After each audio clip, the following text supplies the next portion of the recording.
México necesita unidad y sosiego, no solo por la tragedia, sino porque mantener la polarización política a estos niveles se convierte en una amenaza para la estabilidad. Las reacciones frente a la tragedia que se llevó la vida de Marta Erika Alonso y Rafael Moreno Valle nos ilustran hasta qué punto existe una confrontación que no fue posible apaciguar durante la transición y que amenaza con extenderse el resto del sexenio. El primero que debe atemperarse es López Obrador. Ayer pidió en su conferencia matinal que todos se serenen y que todos se porten bien. Pues el mandatario podría comenzar bajando el tono de sus declaraciones y dejando de lado las etiquetas con las que califica a sus adversarios. Es impropio de un jefe de Estado. Segundo, la oposición también tiene que entender su rol. Las campañas en redes sociales para vincular a López Obrador con la tragedia, que según el portal, sin embargo, comenzaron en cuentas vinculadas al PRI, es una postura miserable en un momento trágico. De la misma forma, la postura de políticos poblanos más interesados en manchar al presidente que en despedir a la pareja recién fallecida es injustificable. Un paso necesario para rebajar la tensión es llegar a un consenso rápido sobre el gobernador o gobernadora interina. Por cortesía parlamentaria es el PAN quien debe encabezar la designación de este cargo, que tendrá como objetivo llevar a Puebla a las urnas en los próximos 5 meses. Si Morena impone su mayoría en el Congreso local, pasaremos de lo que hoy es una crisis humana, una tragedia, a una crisis política. Soy Enrique Tucen y comenzamos Cara a Cara. En esta mesa dialogan todas las ideas, se genera la noticia y se dicen las cosas. Cara a Cara, la información clara y precisa en voz de sus protagonistas. Cara a Cara, con Enrique Tucen.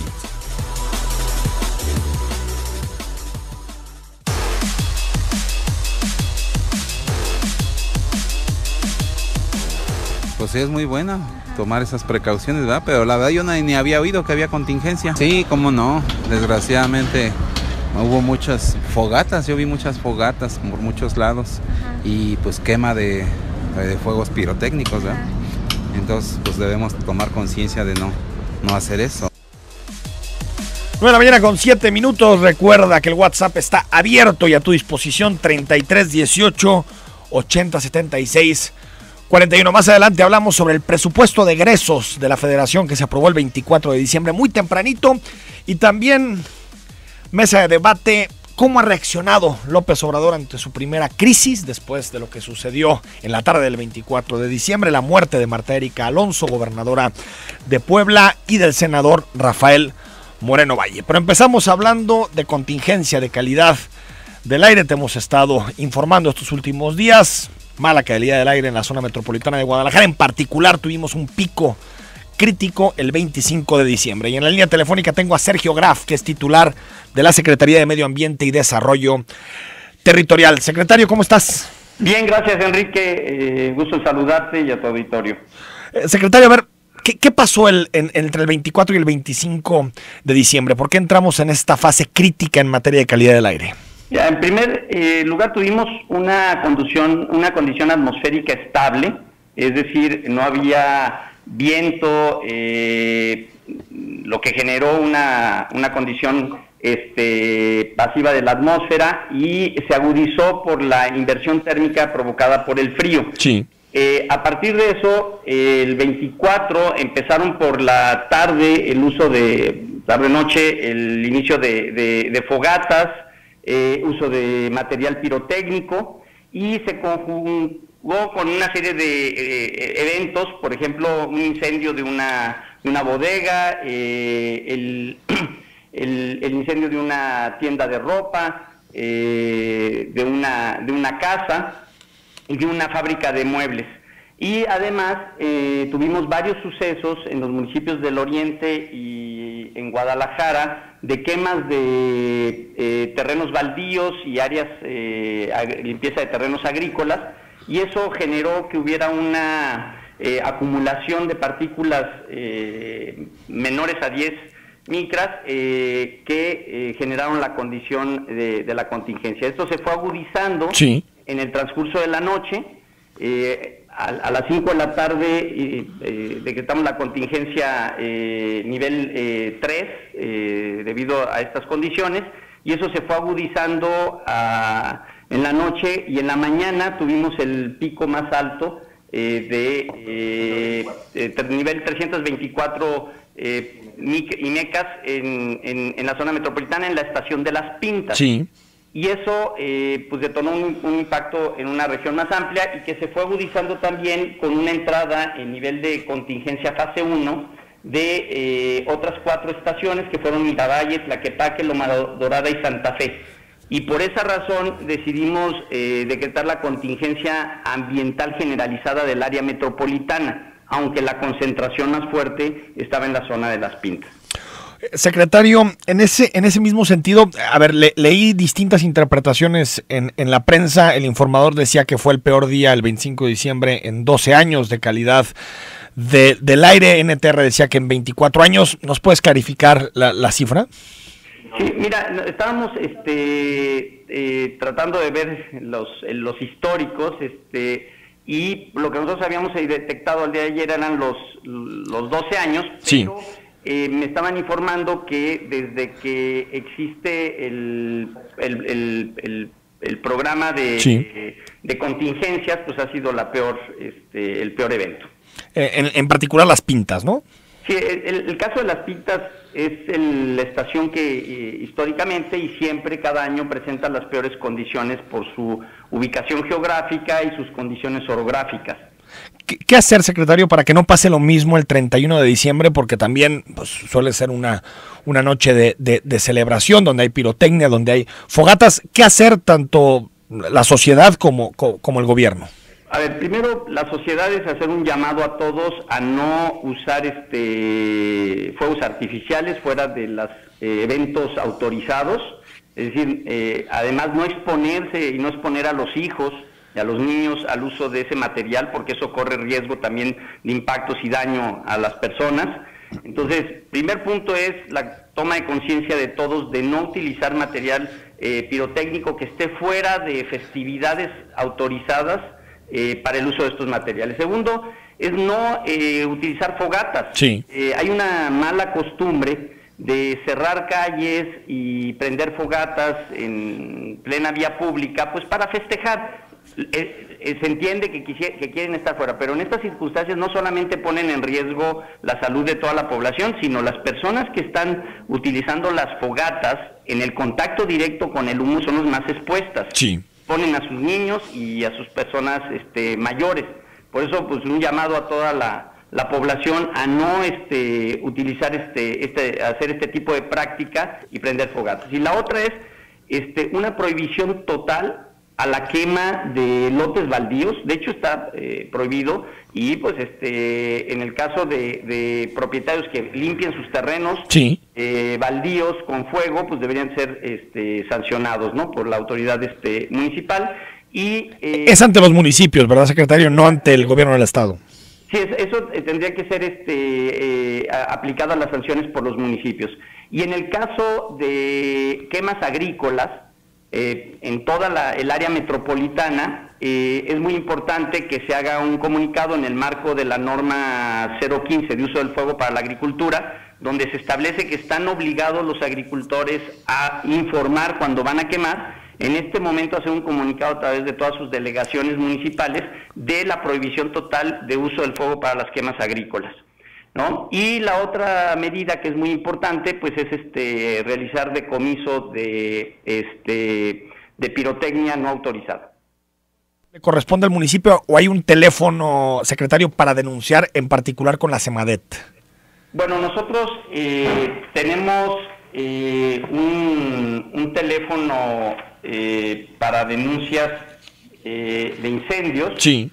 ¿No? Es al 01800 incendio, en el caso de incendios forestales, pero también hay que ser llamados a protección civil, en el caso de incendios y quemas, y a bomberos, en el caso del área metropolitana, en la zona urbana. Y para en el caso de denuncias a la sí, en el 3030 8260 3030 8260. Ajá, y que deriven a la extensión de PROEPA. Extensión de PROEPA. Es extensión 56216. 56216. Esta es la extensión para, por ejemplo, si en tu colonia alguien está haciendo fogatas o está prendiendo llantas o baldíos, aquí haces esta denuncia o ante los municipios. Pero principalmente en este caso a los teléfonos de protección civil, sí, para que haya una actuación expedita, ¿no? Yo sugeriría, y en el caso de denuncia de otro tipo, actividades extraordinarias en industrias o para reforzar lo que se haga ante Protección Civil y los municipios, a los teléfonos que señale. Secretario, entiendo que tu labor es más técnica en estos temas, pero desde tu punto de vista se tienen que endurecer las sanciones para quien realiza este tipo de prácticas, sobre todo porque pasamos días como el 24 de diciembre o el 31 en la noche en donde por, digamos, la irresponsabilidad de algunos, la mayoría pues se siente perturbada en su espacio, no puede sacar a los niños. Desde tu punto de vista, ¿se tienen que incrementar las sanciones? Pues sí, yo creo que es muy importante que ese tipo de prácticas se eliminen totalmente, y en todo el periodo invernal evitar, bueno, por ejemplo, los terrenos baldíos dentro del área urbana, pues no tienen por qué quemarse. El propietario tiene que mantener limpios sus terrenos, desbrozarlos y sacar el material sin quemarlo. Entonces eso debe asegurar una sanción fuerte en relación a ese tipo de prácticas. Y en el caso de tierras agrícolas, que está permitido el uso del fuego, hacerlo a través de un programa ordenado de quemas, que estén escalonadas, y durante ciertos periodos hacer una prohibición total. Otro elemento clave es que durante este periodo le pedimos a todas las fabricantes de ladrillos, etcétera, que no fabriquen ladrillos de aquí hasta los primeros días del año, para evitar que haya mayor carga contaminante. Antes de despedirte, Sergio Graf, ¿cuándo vamos a conocer el modelo de verificación vehicular? Entrando el año, el gobernador va a presentar la propuesta del modelo de verificación vehicular que vamos a seguir en el futuro. Empezando el año conoceremos cuál es el modelo, si es el actual de talleres autorizados o el de verificentros, lo conoceremos a inicio del año. Así es, aproximadamente en los primeros 15 días del año tendremos lista la propuesta. Sergio Graf, titular de la Semadet, gracias por estos minutos y esperemos que el 31 de diciembre la calidad del aire sea mejor. Esperemos que sí, y así lo vamos a tratar de hacer con todas las medidas que se van a tomar por parte de todas las autoridades. Gracias, secretario. Buenos días. Buenos días, muchas gracias. El WhatsApp, recuerda, es 33 18 80 76 41. Vamos a ir al corte. Al regreso platicamos con la diputada Abril Alcalá sobre la aprobación del presupuesto. Fue el 24 de diciembre, muy temprano, entonces, pues entre lo que pasó con Marta Erika Alonso y Rafael Moreno Valle y los distintos sucesos a nivel nacional, pues pasó un poquito de noche la aprobación del presupuesto. Vamos a platicar con ella y más adelante, pues el debate, cómo ha reaccionado López Obrador frente a su primera crisis de gobierno. Bueno, mañana con 21 minutos, el 24 de diciembre se aprobó el presupuesto 2018, poquito antes, el 22-23 se había aprobado la ley de ingresos 2018, un gasto total por 5.8 billones de pesos a nivel nacional. Se calcula una inflación en torno a poquito más del 3%. El costo del barril de petróleo que vendemos al exterior, $55.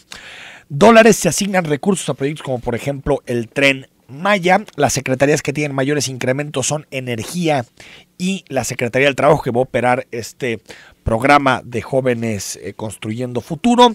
Y bueno, al final también se hicieron algunas adecuaciones y algunas reservas, por ejemplo, al presupuesto de las universidades públicas del país y también a la cultura, después de muchos debates que había habido en torno a este tema.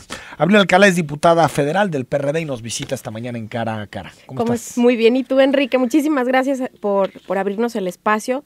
Muchas gracias a todos tus radioescuchas por abrirnos una ventanita a su casa, porque es bien importante, sobre todo quienes estamos en la Cámara de Diputados en la Ciudad de México, hacerles saber qué es lo que realmente pasa allá, porque cuando estás en campaña la gente te repite mucho, es que vienen por el voto y luego no regresan. No regresan, ¿no? Y además hay una sensación de traición, y por otra parte no se comunica bien el trabajo que se hace a la distancia, ¿no? Que tiene tanto impacto sobre los bolsillos. Ahora hablando del presupuesto 2019, o sea, todo ese trabajo cómo nosotros en realidad sí estamos pensando en nuestro distrito, sí pensamos en la gente que conocemos. Entonces es bien importante estos espacios para hacerles saber cuáles son nuestras batallas en la Ciudad de México. Diputada, el PRD ahí tuvo una posición ambigua. Unos votaron a favor del presupuesto y otros votaron en contra del presupuesto. Tú lo votaste en contra.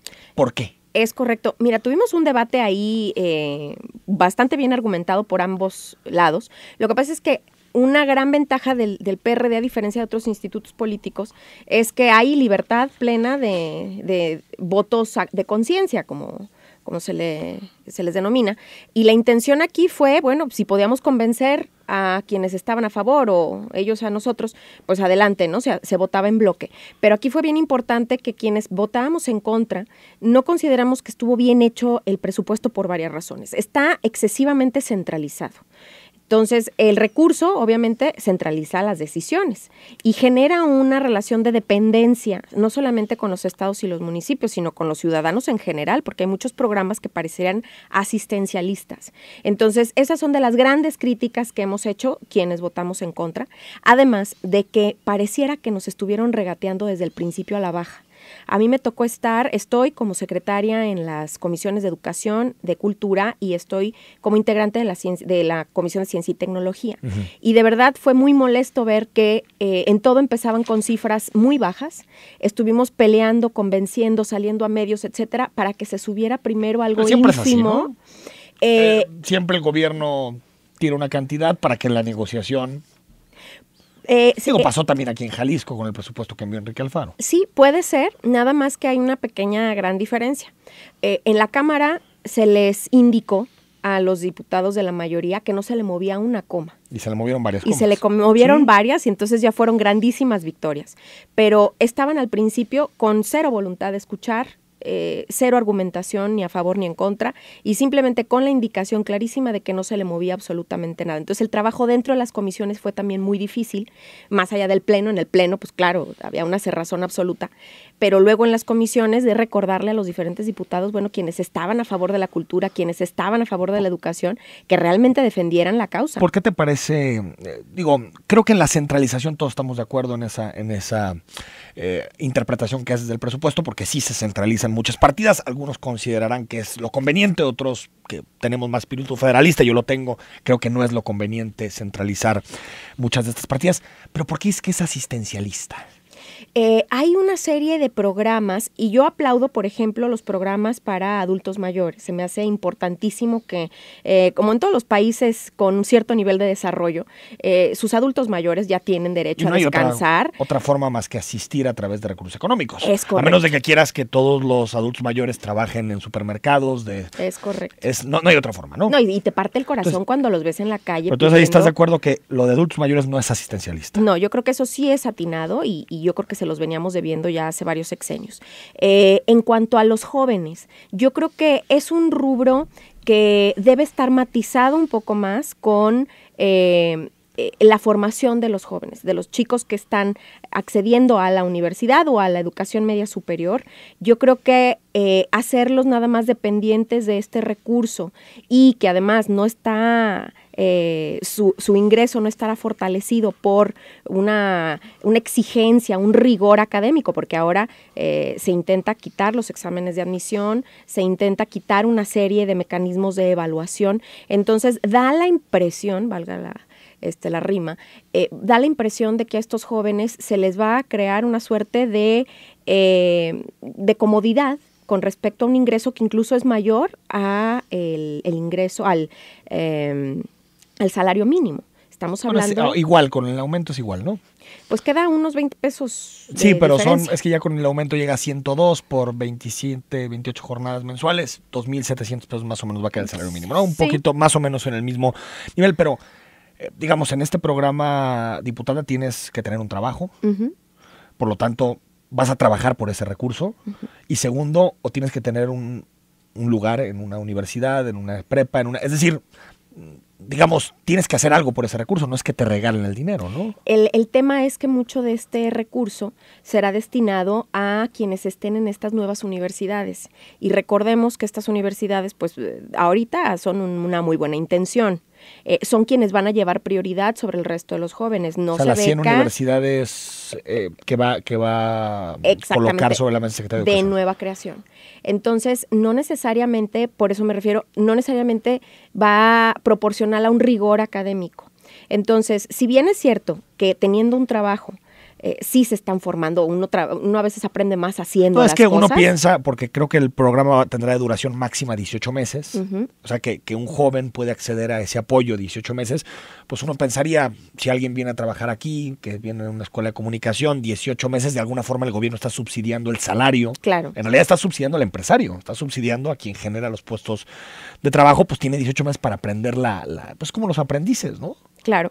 Lo que sucede es que también tienen la posibilidad de volver a hacer una solicitud, a volver a participar en el mismo programa. Dices, faltan elementos para constreñir el proyecto, pero, o sea, entonces ¿no crees que es asistencialista? Mira, lo que pasa es que yo creo que, y antes de decir esto, que quede muy claro que yo soy de las que considera que los números son indispensables desde un principio. Hacer un censo, por ejemplo, de todos los programas sociales me parece magnífico, porque hay muchos de los programas que ahora se realizan que van a personas que no necesariamente lo necesitan. Entonces sí tenemos que empezar reconociendo el terreno y sabiendo quiénes son las madres jefas de familia, quiénes son los adultos mayores, quiénes son los jóvenes en una situación u otra de necesidad. Sin embargo, sí hay una tendencia hacia generar esta dependencia para con el Estado. O sea, un manejo de los datos privados y bueno, tampoco será la primera vez que los programas sociales se utilizan con fines electorales. O sea, esto tampoco que no nos sorprenda. El asunto es que aquí en México hay, tú lo sabes bien, diputada, millones de jóvenes que no pueden acceder a trabajos porque no tienen experiencia. Entonces, ¿cómo le haces para tener experiencia? Pues un poquito de empujón del Estado para decir al empresario, oye, no te va a costar formar a esta persona y nosotros te vamos a estar dando estos recursos para que lo formes y después ojalá lo puedas o la puedas contratar. O jóvenes que se tienen que ir de la educación para trabajar. Relacionado con el sistema educativo para trabajar. Entonces, me parece que si bien se tienen que ajustar reglas de operación, se tienen que ajustar muchas cosas, me parece que es una forma de tratar de remediar ese tipo de problemas. Y yo creo que el objetivo está bien. De hecho, una de las cosas que yo comentaba muy a menudo en campaña era precisamente que los jóvenes, por un lado, no los contratan porque no tienen experiencia. Es un perro que se muerde la cola. Exactamente. Pero como luego, no tienes experiencia, no te contratan. Y como eres muy joven, y ya cuando tienes experiencia, pues ya no te quieren contratar porque estás más grande. O sea. Exactamente. A partir de cierta edad, uno de los programas, y que todavía no le quito el dedo del renglón, será estos incentivos fiscales para personas mayores de 35 años, porque suena curiosísimo, pero digo, 35 es la plena flor de la productividad y resulta que ya no, a veces ni siquiera se les considera para un trabajo. Entonces ahí hay es el perro que se muerde la cola y es una situación muy grave. Sin embargo, algo que yo les comentaba mucho a los diputados de Morena, este recurso, si se hiciera a través de las empresas que están haciendo hacen su reclutamiento, pueden formar ellos también a los jóvenes a través de programas como de aprendices, ¿no? Como solía ser. A través de las empresas es un tanto más transparente y garantiza que sí vaya a ese rubro. Ahora, a estos jóvenes, dándoles el recurso directamente, yo sí considero que genera una relación entre el individuo y el gobierno de dependencia, vamos. O sea, en el momento... ¿Tú dirías que pase por ¿y si no llega? No, hombre, claro, es que tiene que haber mecanismos.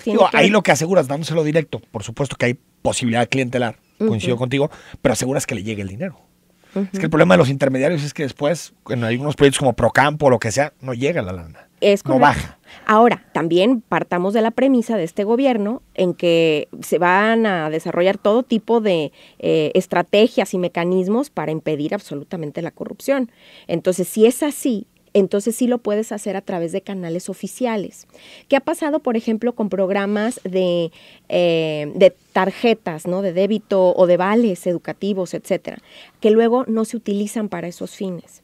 Entonces ahí es en donde está un poco la preocupación e insisto, o sea, este vínculo de necesidad de esperar que el papá gobierno te esté dando un periodo de tiempo, incluso que después puedas volver a solicitar participar en el programa, puede generar una serie de vicios que no digo que no existan ahora.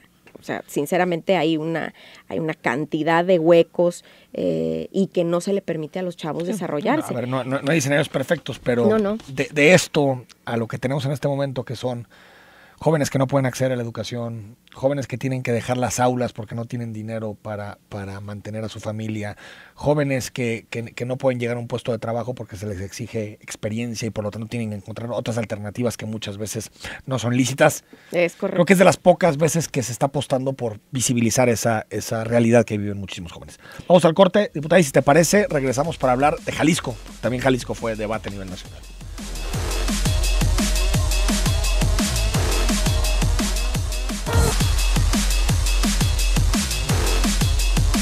9 de la mañana con 38 minutos. Gracias por los comentarios y mensajes. Ahorita se los trasladamos a la diputada Abril Alcalá. Diputada, aquí en Jalisco, digamos que decían los diputados locales, los legisladores, que estaban aprobando el presupuesto a ciegas porque no conocían realmente lo que se estaba discutiendo a nivel nacional. Y hay, digamos, dos interpretaciones. Quien dice que a Jalisco no le fue tan mal al final con el presupuesto, dada la relación entre López Obrador y Alfaro, y otros que consideran que no, que nos fue de la patada. ¿Cómo calificarías los recursos que vienen a Jalisco en el presupuesto 2019? Mira, creo que sí hubo grandes avances y tú mismo lo mencionabas, ¿no? Logramos más recursos en educación, logramos más recursos en cultura. Afortunadamente ahí vienen recursos destinados para Jalisco. Ahí nos encargamos de que sí estuviera en el panorama las universidades públicas, los proyectos culturales en todos los municipios, en los rincones del estado. Sin embargo, pues hay que reconocer que los proyectos estratégicos del estado no están tomados en cuenta, siendo que esta administración también le dio una importancia pues muy clara, por ejemplo, al saneamiento de las aguas. Entonces aquí... ¿Ustedes pujaron por esos temas? Sí. ¿Los colocaron sobre la mesa? Sí. ¿Y qué les decían? ¿Que no había dinero o qué? Pues que las prioridades finalmente son las prioridades del proyecto de nación. Ahora, también hay que reconocer otra cosa. Cada cambio de administración se le da un voto de confianza al presidente entrante, en el sentido de que cada quien tiene su forma de gobernar. Entonces definen ciertas estrategias, definen bolsas específicas para proyectos. Sin embargo, hubo muchísimo debate, por ejemplo, para hacer el contrapeso entre, un Tren Maya versus sanear el río Santiago, o versus un tipo de transporte distinto en otra entidad que sea indispensable, como puede ser la línea 4 aquí.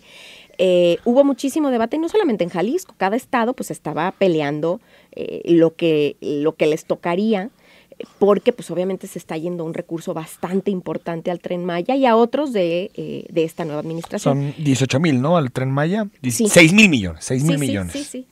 De los cuales se va todo el impuesto que ingrese por turismo, por ejemplo, y eso solamente va a pagar una tercera parte de lo que finalmente será el proyecto del Tren Maya. Aunque para Jalisco, que hubo línea 3, 1,000 millones. Para terminar la línea 3, porque digo, es que antes de empezar la 4, yo que igual no estaría mal terminar la 3. Por ejemplo. Y el Zapotillo, ¿no? 500 millones de pesos. Sí. De ahí en más no hubo proyectos especiales. No, y sobre todo, a mí lo que en particular me preocupa, porque como bien dice, la línea 3 está terminando, ya eso va a agilizar la movilidad en la zona metropolitana, pero el saneamiento del río Santiago era imprescindible, es imprescindible, porque además no nada más afecta al estado, afecta a estados colindantes, y resulta que pues no se le está dando la importancia al medio ambiente en general. Otra de las áreas, claro. Porque la línea 4 podemos esperar, tal vez, nos hemos estudios, movido hasta todos, el momento, nos podemos seguir moviendo, pero la línea 3 agua, surge. Y hasta donde sé, vamos a tener que endeudarnos para colocar ese tema sobre la mesa. Es correcto. Diputada, antes de pasar a leerte algunos comentarios del público, tú presentaste una reserva en particular en el tema cultural, que tuvo un recorte importante la partida para cultura. Importantísimo. Fíjate que el año pasado estábamos en los 12,916 millones. Entonces, pues esperaba un aumento. Y nosotros pujamos por que se llegara a los niveles de antaño, de 2016, en que estaba en 17,000 millones. Entonces ahora, con la devaluación de la moneda y con la inflación, estábamos hablando de en alrededor de los 22,000 millones. Esto, que nos acordemos que ni siquiera está rascando la superficie de los 58,000 millones que deberían de ser para llegar al 1% del PIB que recomienda la UNESCO. Entonces, bueno, pedíamos los 22,000 y nos llega una bolsa, no nada más menor a los 12,900, nos llega de 12,000, casi 12,400, sino que desaparece una bolsa que era para estados, municipios y asociaciones civiles. Esa era importantísima, porque esa es la que permite de golpe poder llegar a los proyectos más cercanos a la ciudadanía. Recordemos que la división de poderes pues, simplemente también se relaciona a una cercanía hasta geográfica con el ciudadano. Entonces un presidente municipal conoce lo que su gente quiere. Una asociación civil que lleva años defendiendo una causa entiende perfectamente a qué se refiere en cuanto a, por ejemplo, danza o todo tipo de expresiones artísticas. Y cuando esta bolsa desaparece hubo pues una incomodidad tremenda por toda la comunidad artística y cultural del país. O sea, salió Cuarón, salió Diego Luna, Gael García Márquez. O sea, es decir, no le bajen a cultura. Que al final corrigieron, ¿no? ¿Le subieron 500 millones más? La verdad es una victoria pírrica, yo considero. Fueron 500 millones más. Es que la cobija tampoco alcanza para todo. Sí. No, porque estaban los gobernadores pidiendo, cultura pidiendo, acá pidiendo, ¿no? Pues es que así pasa en todas las administraciones. Sí, insisto, pues ahí la cobija sí alcanzó para el Tren Maya.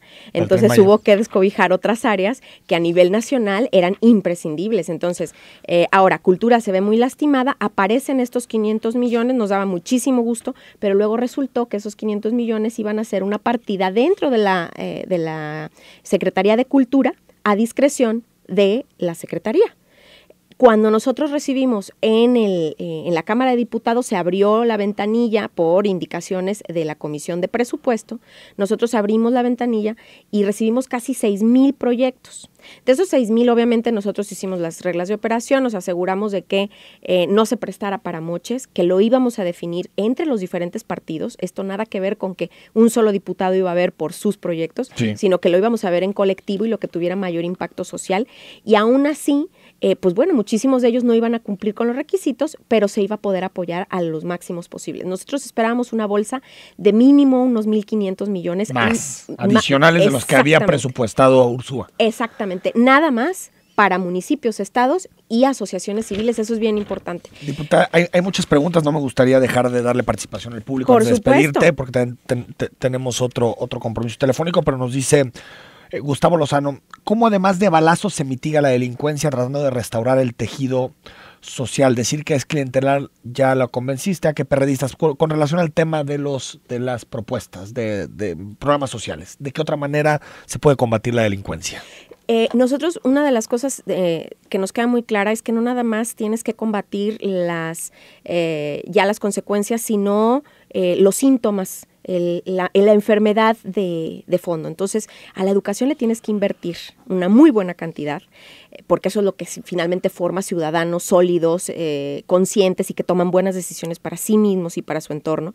La parte de la cultura ha logrado también subsanar muchos de los huecos que existen ahora en el sistema educativo y en muchos más, porque canaliza incluso, por ejemplo, expresiones artísticas de tipo urbano. Muchos muchachos que no están yendo a la escuela, generas esta relación donde pueden canalizar su creatividad y su energía de manera positiva.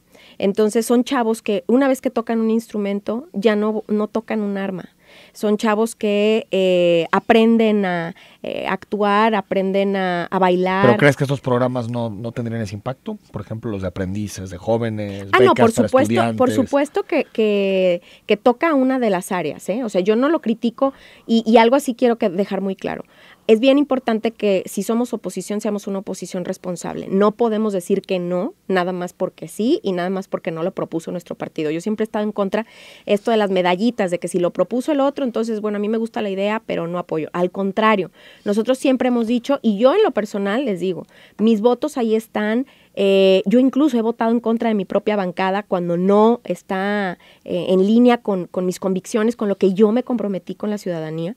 Entonces, A favor estoy de cuando veo unas reglas de operación clara. Yo digo, soy investigadora y finalmente me especializo en políticas públicas, entonces a veces es bien difícil cuando ves que no tiene ni pies ni cabeza y bueno, también votas un poco a ciegas. Le doy el beneficio de la duda y además, insisto, yo creo que atender a los adultos mayores es importantísimo. Yo creo que los jóvenes también son un grupo muy vulnerable hasta la fecha y espero, le doy de verdad el voto de confianza, pero no un cheque en blanco a esta administración. Le doy un voto de confianza para que sí se evite que esta energía se canalice de manera negativa. Los queremos productivos y además de que el mexicano en general es muy, muy, muy creativo. Entonces lo queremos ver en el trabajo. Ahora, yo creo que se ignoró otras áreas. Yo creo que el presupuesto para educación no es contundente. Yo esperaba un presupuesto muy robusto, porque yo escuché al presidente hace unos 15 días presentar su alternativa de reforma y dije, bueno, por fin alguien está pensando en educación realmente gratuita, ¿no? Que ya no le puedan cobrar a los padres de familia la cuota esta voluntaria, entre comillas. Obligatoria, sí. Exacto, porque no hay dinero para infraestructura, para mantenimiento, para equipamiento, que los maestros ya no tengan que trabajar en condiciones indignas, etcétera, etcétera. Y cuando veo el presupuesto y veo, por ejemplo, que aquí a Jalisco no hay un centavo para mantenimiento de infraestructura educativa, digo, a ver, ¿dónde está la lógica? Porque entonces vamos a seguir con las mismas condiciones, va a seguir siendo poco atractivo estudiar, no se le está invirtiendo tampoco a la formación de los maestros, hay aguas, entonces, a mí estas cosas sí me preocupan, no puede ir una sin la otra. Entonces, pues vamos a tener que seguir peleando por ese recurso en particular. Diputada Abril Alcalá, gracias por estos minutos y estaremos en contacto. Gracias a ti, Enrique, y saludos a todos. Hay muchos mensajes y te los pasamos claro que sí, para ver si nos puedes ayudar a responderlos. Vamos al corte y discutimos cómo reaccionó López Obrador frente a la crisis y la muerte de Marta Erika Alonso y Rafael Moreno Valle. Hay unos que dicen que bien, otros dicen que mal. Vamos a hablar de este tema a la vuelta.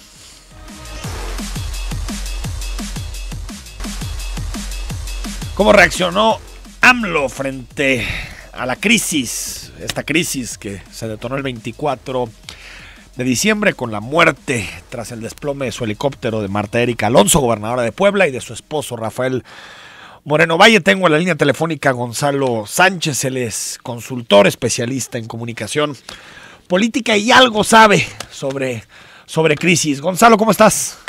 ¿Cómo estás, Enrique? Qué gusto saludarte a ti y a tu auditorio. Oye, bueno, te hemos leído en redes sociales estos días tus opiniones sobre la reacción de López Obrador. ¿Te pareció la correcta? ¿No te pareció la correcta? ¿Pudo haber reaccionado mejor? Bueno, me parece que una crisis, Enrique, como tú sabes, pues siempre es sorpresiva, ¿no? Nada menos el 24 de diciembre en plena... Con el pavo ahí. Exactamente, ¿no? Con el pavo en el horno. Y se suscita esta tragedia que vaya que sorprende y por supuesto toma por sorpresa a un gobierno que tiene apenas unos días en su encargo. Comentaba yo en redes sociales que de cómo resolvieran esta crisis iba a depender en buena medida, digo, sin afán de dar una sentencia ni mucho menos, claro, iba a depender en buena medida cuál iba a ser el desempeño en las crisis posteriores que vendrán, y vendrán muchas.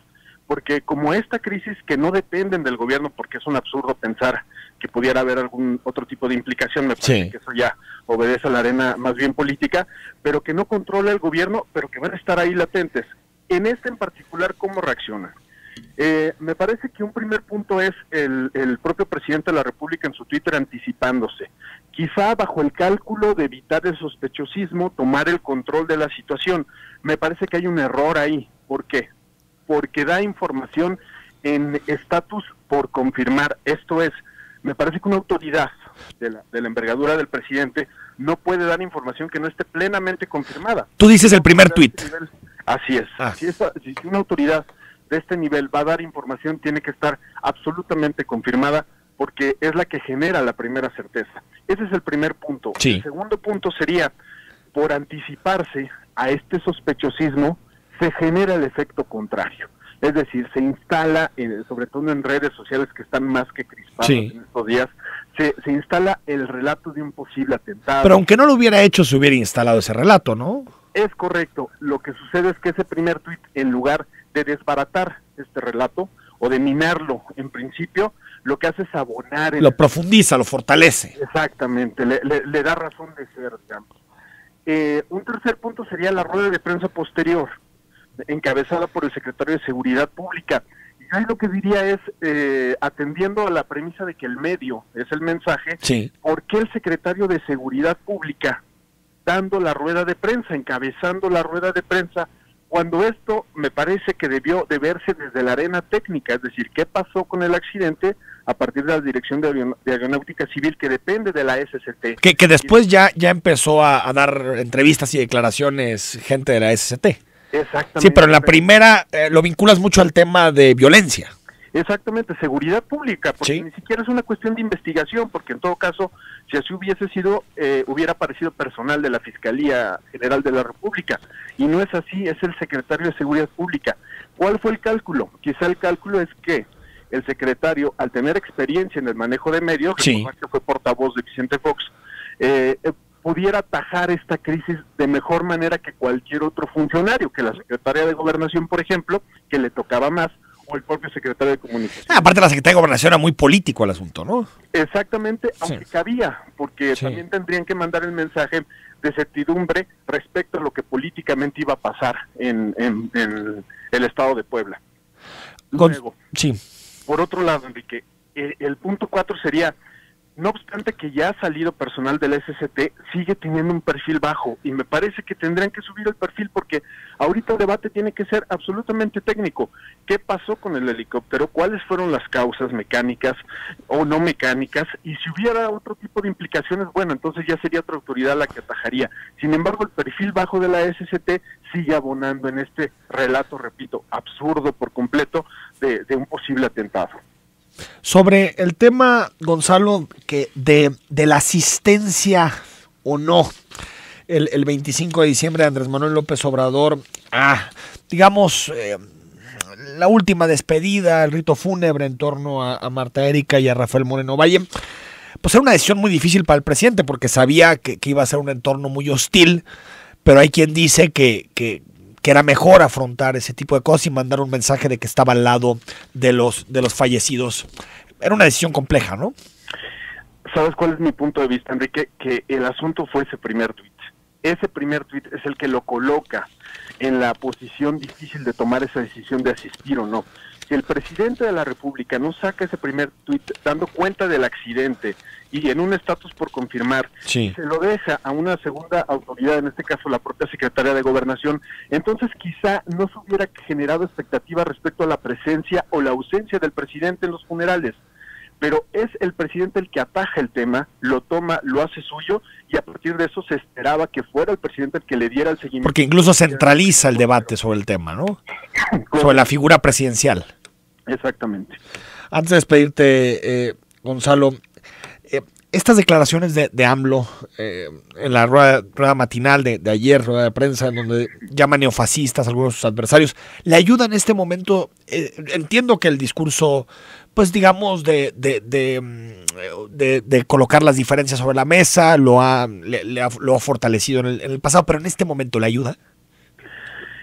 Mira, dijéramos que no. Sin embargo, Enrique, yo detecto un motivo, me parece potente para hacerlo. Y esto es, en estos momentos el primer objetivo del gobierno de México es desmontar el relato de una posible participación del gobierno en este accidente. Sí. Este relato que se instaló, y para hacerlo, el presidente de la República está echando mano de la polarización, una polarización que se vale en el debate democrático, y para eso alerta a sus bases, alerta a los suyos, diciendo que detrás están los neofascistas. Exactamente, hay un movimiento ahí conservador, hay un movimiento de derecha, neofascista y todos los calificativos que utilizó, y creo que esto lo hace precisamente para dejar en claro que este relato tiene que ver con la arena política y no con algo que tenga algún tipo de sustento en la realidad. Gonzalo Sánchez, gracias. Muchas gracias, Enrique. Feliz 2019, gracias. Hasta luego. Ivonne Prado, buenos días, saludos a la diputada Abril, gracias por tu comentario. Héctor Eduardo, buenos días, muchas felicidades por el programa de tu invitada el día de hoy. Tomemos en cuenta que existe una generación de jóvenes que les ofrece trabajo y no les gusta recibir órdenes, ya lo platicaremos. Alejandro Arriero también nos dice, buenos días, pésima negociación del gobernador ante el presidente para lograr recursos económicos. Gustavo Enríquez, el PRD no tiene altura moral. 4279, buen día, tengo 44 años y quiero estudiar software, ¿hay algún programa en la Universidad de Guadalajara? Seguimos con la conversación a partir de las 6 de la tarde en la tercera emisión de Zona 3 Noticias. Hay muchísimos mensajes, pero más al ratito retomamos lo que platicamos hoy con la diputada.